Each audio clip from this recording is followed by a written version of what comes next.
আজ বানাবো আলু বেগুন দিয়ে বাটা মাছের ঝোল। খুবই সহজ বানানো। এই গরমে শরীর ঠিক রাখতে এরকম হালকা পাতলা মাছের ঝোল আপনারা মাঝে মাঝেই বাড়িতে বানিয়ে খেতে পারবেন।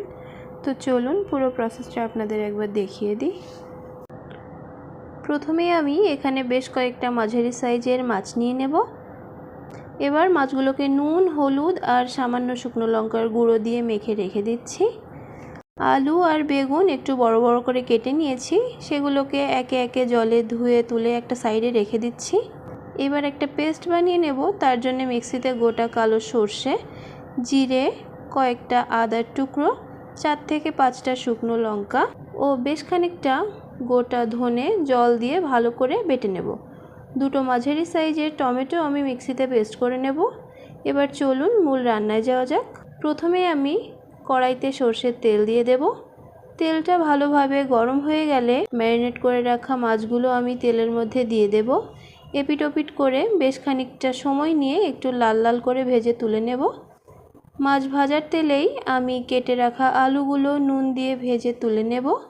এবার ওই তেলে কেটে রাখা বেগুনগুলো একটু সময় নিয়ে ভেজে নেব নুন আর হলুদ দিয়ে। ভাজা হয়ে গেছে, এবার তুলে নিচ্ছি। এবার ওই তেলের মধ্যে ফোড়নের জন্য দিয়ে দিচ্ছি কালো জিরে ও তেজপাতা। একটু ভাজা ভাজা হয়ে আসলে মশলার যে পেস্টটা আমি বানিয়ে রেখেছিলাম সেটাই এখানে দিয়ে দিচ্ছি। ভালো করে একটু নেড়ে তাতে নুন আর হলুদ দিয়ে আবারও মিশিয়ে নিচ্ছি। মশলা থেকে অলরেডি তেল ছাড়তে শুরু করেছে, আপনারা দেখতেই পাচ্ছেন। এই পর্যায়ে আমি টমেটো পেস্টটা দিয়ে দেব। একটু সময় নিয়ে নেড়ে চেড়ে মশলাটা কষিয়ে নেব। খুব সামান্য একটু কাশ্মীরি লঙ্কার গুঁড়ো আমি এখানে অ্যাড করলাম যাতে একটা সুন্দর কালার আসে।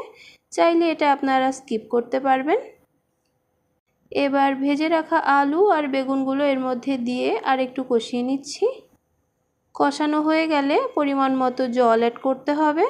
আমি যেহেতু মাছের ঝোল রান্না করছি তাই জলটা একটু বেশিই দেব। ঝোলটা একটু ফুটে উঠলেই আমি ঢাকা দিয়ে দেব। 2 থেকে 3 মিনিট ঢাকা দিয়ে রাখবো যাতে আলু আর বেগুন পারফেক্টলি কুক হয়ে যায়। এবার ঢাকা তুলে ভাজা মাছগুলো ঝোলের মধ্যে দিয়ে দিচ্ছি। হাই হিটে আরও 2 মিনিট জাল করে নিলেই রেডি বাটা মাছের এই সুস্বাদু ঝোল।